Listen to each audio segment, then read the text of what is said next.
Good afternoon and welcome to the Happy Half Hour. I'm Leigh Kubin, Master Certified Life Coach and Mindset Coach. I'm Sandra Priestley. I'm a leadership coach and a feng shui practitioner. This one is going, I'm so excited to talk about I know. Taylor Swift's controversial Yes. song. Yes. And I sent it to you I know. because I was so distraught. But first, what are you drinking today? Today I am drinking, well, because we're recording a little bit earlier, I am drinking coffee with Bailey's. Ah, Yeah. okay. What are you drinking? Well, I'm drinking some tomato juice. Oh, I mean, I have some pickle juice in it, and I have my little spicy salt I put in it and some Worcestershire sauce. I just skipped the tequila. good for I you. figured, tomato juice is healthy, right? Yeah. I need some good nutrients right now. Good for you. So, and I wanted something, besides water for the show. Yeah. Okay, so Sunday night, I get a text from someone saying, "Oh my gosh, you have to watch this video. It's amazing." And it's Taylor Swift's anti-hero song. Mm-hmm. And so I turn it on and I'm watching it. And part of it is the fact that I know who sent it to me and I know some things that she's going through and where her head's at.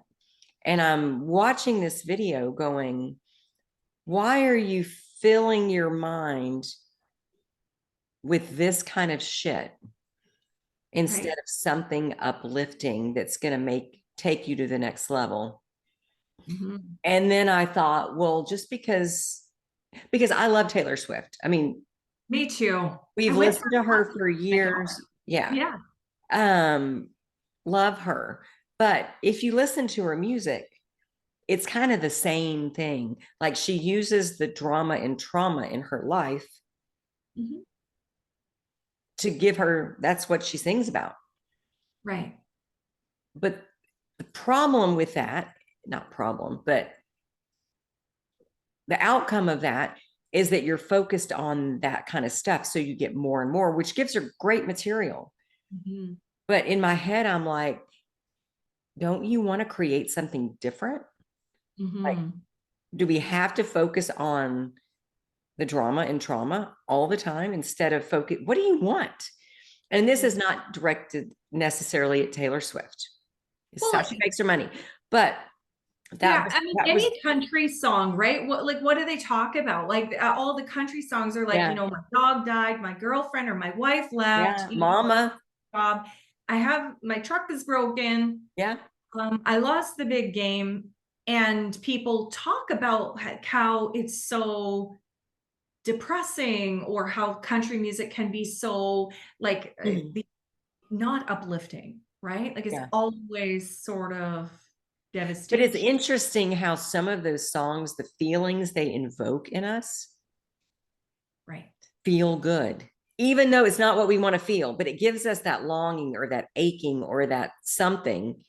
And we want to feel art or posts or anything that you are going to create. Like when I write a post online, I want it to evoke a feeling in someone. Like I want them to connect to it. So it would be difficult, I think, for an artist to not talk about the stuff they're going through. Correct. Yeah. And it makes them more relatable and people then begin to understand their feelings. But it seems like you got to have a solution in there somewhere. You've got to have an outcome or an ending. You got to turn it around a little bit too. Yeah. Right. Yeah. Well, what was interesting was you sent it to me. I had not heard it. Mm-hmm. And you sent it to me. And I'm going to read what you said. So you said, watch this video when you have time and tell me what you think about it. And I'm thinking, okay, this is a trick question because it is now it's very highly controversial And I don't know what you think, and you're asking me what I think. And so I'm like, let me sink into it. And so this is what I wrote without any context. Like I had no idea who sent it to you. I had no idea what she was going through or, you know, so I totally get the spin that the context that you received it in would have given you, right? But for me, I got, watch this video and tell me what you think of the lyrics, right? And so this is what I wrote. I said, I think it's brilliant and dark and scary and sad. I can't quite decide. I mean, I'm a Libra. Like I can weigh this out forever. I said, it was truly mesmerizing to me that I can't decide what I think about a song. It's totally how our minds work. It's lovely how she gives this dark version of herself when everyone assumes she has this amazing life and she would have no reason to be insecure. It's ballsy as fuck because it's so different. But at the same time, I'm uncomfortable watching it and listening to it.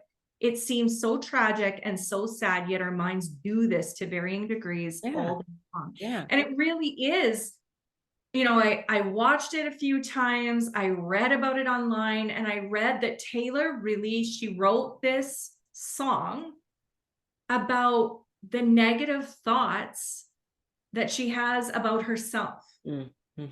It's all of the negative thoughts that she's ever had about herself, and it's exposing them, like bringing them to the light, which I think is brilliant because we all have them. Yes. And it's got to be healing for her to be able to shine the light on it like that.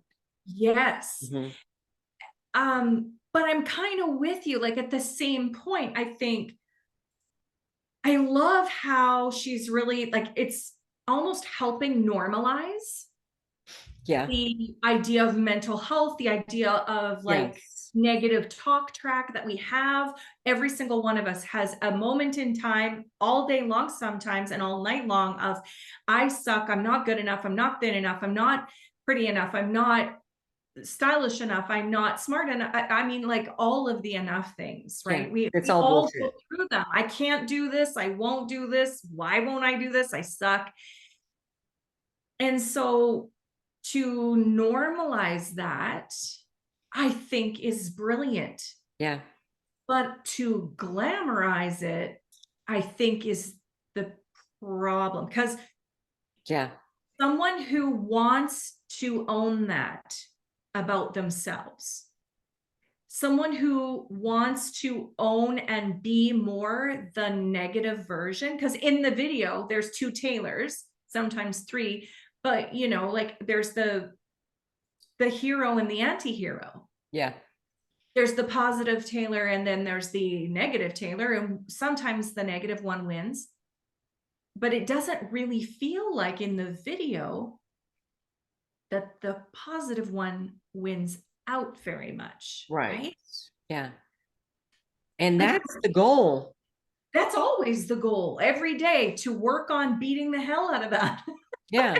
I mean, it's like the wolf, the grandfather telling the story about the good wolf and the bad wolf and the grandson. And this is such a short version of it. The grandson is like, which one wins? And the grandfather's like, well, whatever one you feed. Right. Yeah. And what are we feeding ourselves? Right. I think it's one thing to listen to that, you know, when just in this space of like appreciating that everyone, including Taylor Swift, has negative thoughts about herself, and normalizing that we all have it. Yeah. But I think the danger becomes when that's how we feel, and we use videos like that. We use we make them our anthems. Like that immersion, and we immerse ourselves in them. Yeah. And then that's our anthem that we're proclaiming instead of proclaiming what we want. Right. So I don't know. I'm so mixed on it. Yeah, there were messages in there. I know we've got people outraged over her being on the scale. Yeah. And it's like, but that's as true for her, that number on the scale, is it is for someone that's 400 pounds, as silly as that sounds, because it's not about a number. It's about what we think about the number.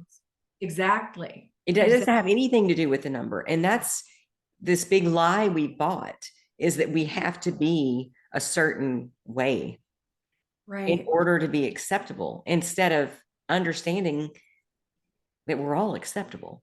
And she took a lot of shade for this video, and that one, that one video, or the one part of the video where she steps on the scale and her negative person is behind her, and the negative Tara, and Tara, then negative her is standing there and shaking her head, and this word pops up that says fat. And so fans were outraged at Taylor, and they were saying, you've got to take that out. It's fat phobic. But part of her truth is like working through and recovering from an eating disorder. Right. It really isn't about fat phobia. It is about, that's how she felt in that moment. It's her. Yeah. Her story. Yeah. So now all of these fans are, outraged and asking her to remove it. I guess she did remove that piece, the word, from the Apple video, I guess. Is that not what we read? From one, but not the YouTube one. Although I didn't see it today. I did not either. And I was on YouTube watching it. She must have removed all of it. But I think that's kind of sad, because that misses a point that people need to get. Right. And really proves it doesn't matter what size you are. Look at her. Right. If you feel fat, if you feel whatever, that's how you feel, and that's how you're going to behave. Yeah. So it's like getting a handle on our thoughts. A lot of times there's a lot of judgment on thinner people as well, right? That thin people don't get to have negative thoughts about their body. Correct. So how is that not the same thing? It's the judgment. It's still, we're still judgment. being shitty to someone else. Yeah. We're still making them feel crappy for having shitty thoughts. Yeah. Like, really. I find it so intriguing, but it is kind of dark, similar to, do you remember when Selena Gomez, she came out with, what was that movie? It was a series on Netflix, and it was so controversial.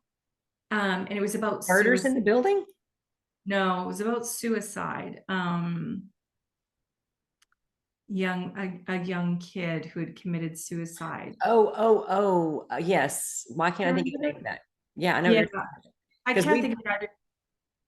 But it was so controversial, and she then, the next series that came out, like the next whole series of it was like the second season of it. Rather, there was a disclaimer that said, if you are experiencing mental health concerns or suicidal thoughts, like, it was a disclaimer, like maybe not to watch it, because I felt very strongly about that one. I thought, all of these kids are watching this on Christmas break, and what if they are having these struggles? How much help is this helping, or is this hindering? Like, I really had this debate going on in my mind. I didn't want my kids to watch it. They did anyway. I mean, but I really had a strong opinion on that one too. Did you ever watch any of it? No. Yeah. No, I always, anytime those things come out, I try to watch if there's controversy around it. Yeah. I want to know why, and if it's valid or not. Right. And it's interesting because we have a lot of books being banned right now. And when I have people that I respect tell me this book is terrible and I'm so glad it's banned, I read it because I hear from other people I respect that it's not such a bad book. Right. And so I've got to know, like, what's the true meaning. So I always dive in. I did not make it through the whole thing. It could not keep my attention. It was not something, and maybe it was because it was for kids. But with these books, I have come across some really cool books that have the potential to unite and bring people together and help you understand different people's lifestyles and families and what a gift that could be, especially for someone going through that whole situation today. And to have these books banned always makes me, just shake my head to think the harm that's in, the word I'm looking for, encouraging rather than healing. Even in schools, they're banning a lot of schools, or sorry, the schools are banning a lot of books. And are they doing that in Canada too? Yeah. Okay. While I understand it, I also think, what if we could use it as a way to open up conversation, open up a dialogue, really critically think. Yeah. It was 13 Reasons Why. That's it. That's the series, the Selena Gomez series. Now, did she actually kill herself in the show? Oh, yeah, I think so. Okay. Yeah, she wasn't in it, but the main person did. And then it was kind of going back to explain the 13 reasons why she did it is the basis of it, which I thought was a little, I was really against it. I personally was really against it. But at the same time, I thought, people who maybe were watching it could have more understanding of the kind of fucked up thoughts that sometimes we have, right? Like the ways that we see things. And that's no judgment. That's we have these thoughts that are not true. We believe them to be true because we put them through our own lens. Yes. And they feel so true. And they feel so true. And they're true to us. But they may not be, the way that someone else would experience it. But once we get the understanding to question some of these thoughts that we have. Right. From the deep, dark stuff to the light stuff during the day that doesn't matter, that we can sift through and go, yeah, no, that doesn't matter. That is not true. That is not true. And as we funnel our way through our days and get rid of some of that garbage, that's where we want to be. It's, oh, you posted something. Was it this morning? Or was it yesterday? Yeah. Judgment is not truth. Judgment is not truth. Yeah. It's not. No. And even to the point when we're looking at another and judging them, it's like we have to stop and say, judgment is not truth. Right. What do I see in them that I don't like in me? So I'm deflecting. Yeah. And the bigger, even because that was such a quote, or it was something that was said to me that I felt so deeply because I was fearing other people's judgment of me. But then as I kind of healed through that, I had this second epiphany of, wait a minute, judgment of myself. Yeah. It's also not true. My thoughts, my judgment of someone else is not true. Their judgment of me is not true. And my own judgment of me is not true because it's just things that I think. Yeah. Yeah. And it's just based on the experiences of that we've had and the beliefs that we've carried up until this date. And we can choose differently. And that's, I think, the whole basis of Well, it's the whole basis of the happy half hour, because what do we do every time we feel something, every time we think something, and every time we read something, it's like, oh shit, let me analyze that and see if I still want to believe it. See what I think about it, like, as it's an interesting concept. And how can I filter it now? Like, what if growth is really just about us taking everything that we experience and putting it through our filter again today and go, do I still believe this? Yes or no? Yes. Why? Yes or no?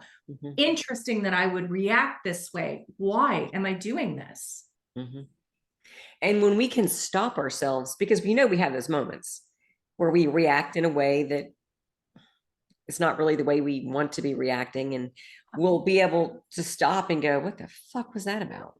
Right. You know, before it gets out of hand, and go, is this the path you want to go? Or you want to try something different? You know where that path goes. One of my coaches, I may have said this before, but one of my coaches said to me one time, I was really triggered by someone online, a friend of mine. And I said, okay, this is what happened. I know. I just got to let it go, or I got to unfollow her, or I got to unfriend her. I got to just like not pay attention. She goes, what the fuck would you do that for? You don't put blinders on that. You put a microscope on it. Big old light. Oh, wait a minute. Okay, let's go there. Why am I triggered by her? What is she saying exactly that makes me feel a way that I don't want to feel? And what am I making it mean? What am I making it mean? What am I making it mean about me? And I mean, in that situation, it was, she had like just expanded her business so fast.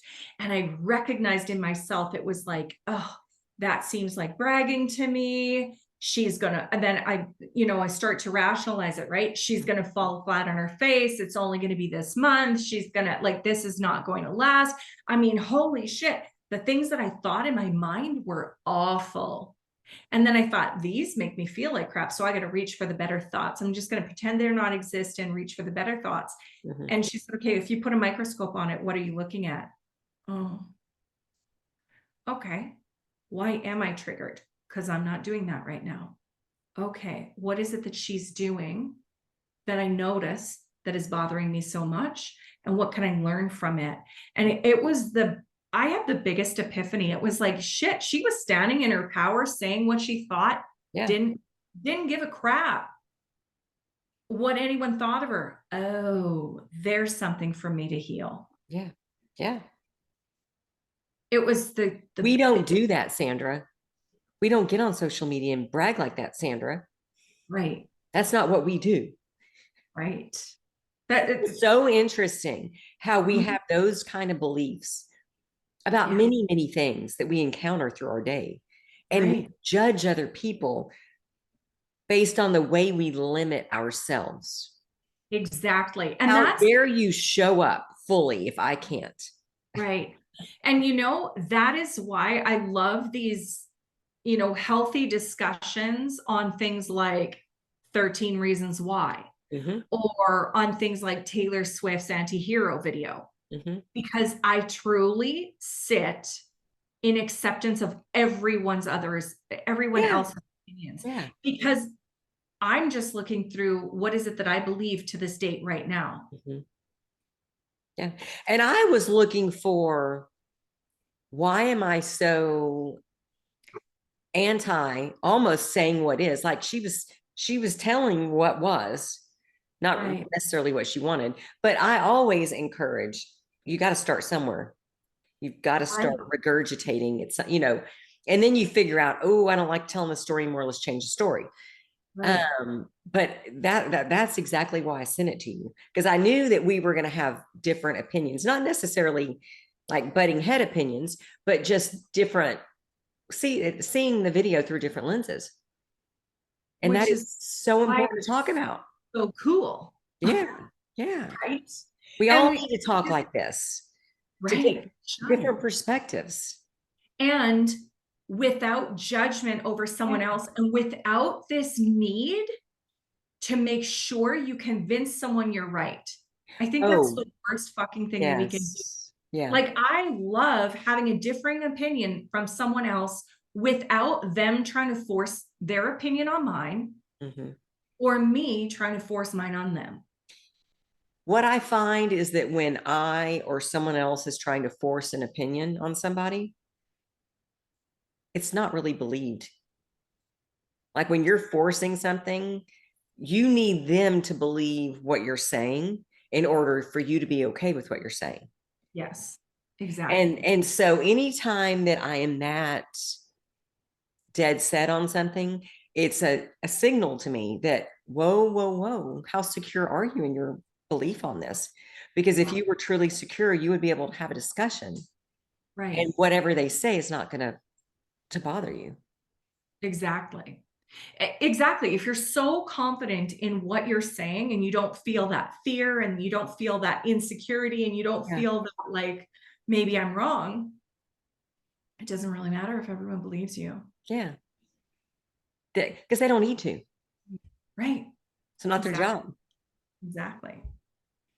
Well, just like that, we're out of time. We're out of time. That was so good. We've had a couple weeks here, which are like mind benders. I know. Such good conversation. Good conversation. I feel better already. Okay. Thank you so much, Sandra. Have an amazing week.